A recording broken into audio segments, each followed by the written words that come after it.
There are so many things that are good in this world that raise up our passions of joy and delight and love. There are also a lot of things that we're afraid of, that cause us fear or anger. It's because there are so many things, and for each of us, many of these things are different.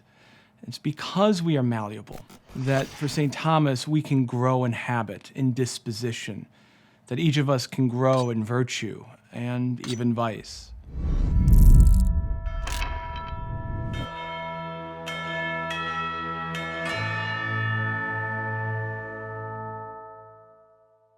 St. Thomas follows St. Augustine, who says that virtue is a good quality of the mind, by which we live righteously, of which no one can make bad use, which God works in us and without us. Virtue lives in the human soul, so to speak. It lives in the mind and in the will, in our thinking and in our choosing.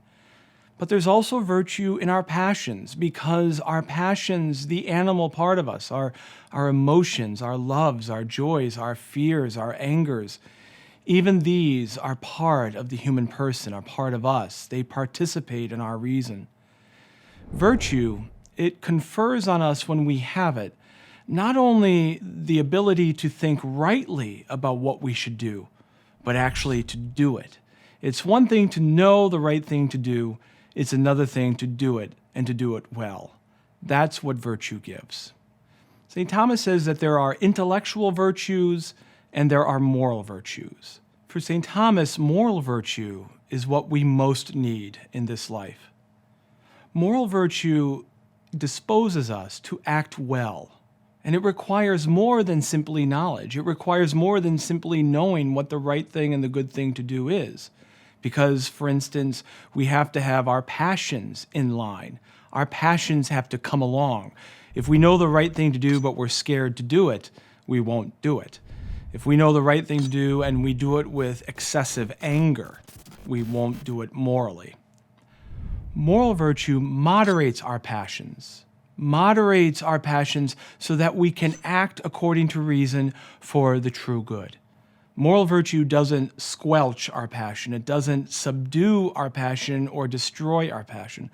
St. Thomas is very much not a Stoic. Passions are good for St. Thomas. It's important that we feel and feel deeply. In fact, for St. Thomas, the more virtuous a person is, the more they feel, and the more they feel rightly, because the virtuous person is not afraid of his or her feelings. She's not afraid that her feelings are going to carry her off and make her do things that she would rather not do. The virtuous person knows the right thing to do, does it with joy, and does it with feeling and conviction. The more perfect virtue is, in fact, the more passionate the person becomes. For St. Thomas, there are 4 principal moral virtues which he borrows from Cicero: prudence, justice, temperance, and fortitude. We call it courage.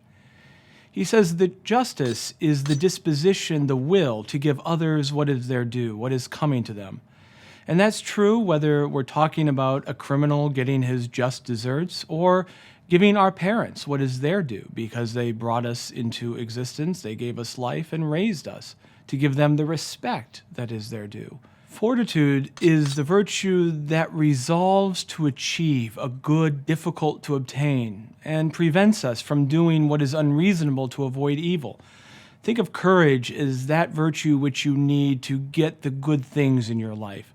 The courage it takes for a man to ask a woman to marry him. The courage it takes for a soldier to jump into a foxhole. The courage it takes to get a college degree or to raise a child, to even believe that you can raise a child. All of this is the virtue of courage.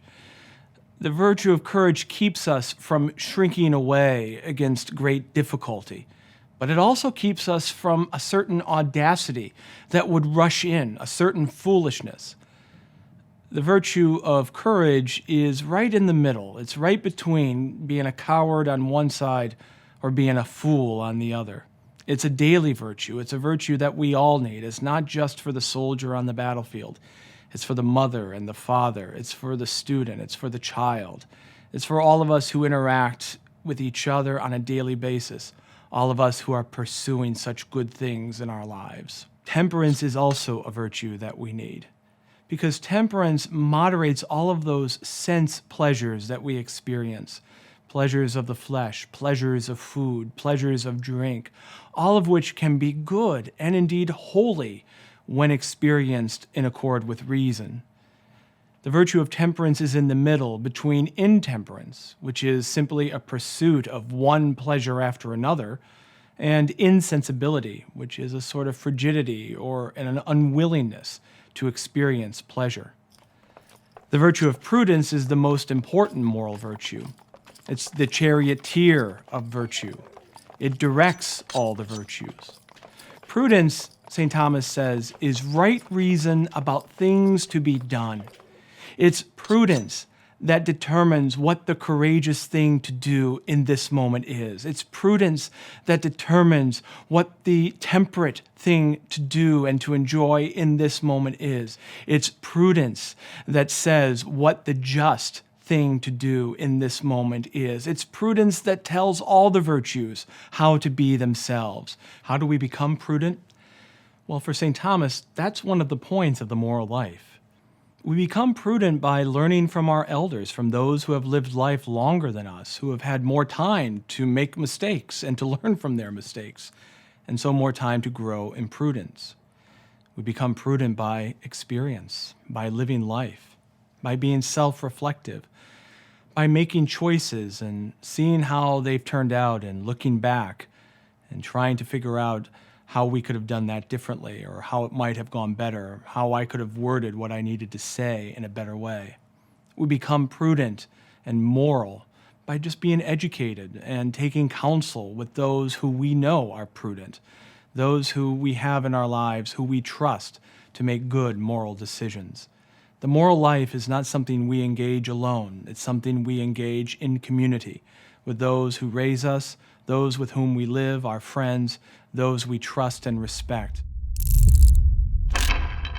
For readings, podcasts, and more videos like this, go to Aquinas101.com. While you're there, be sure to sign up for one of our free video courses on Aquinas. And don't forget to like and share with your friends, because it matters what you think.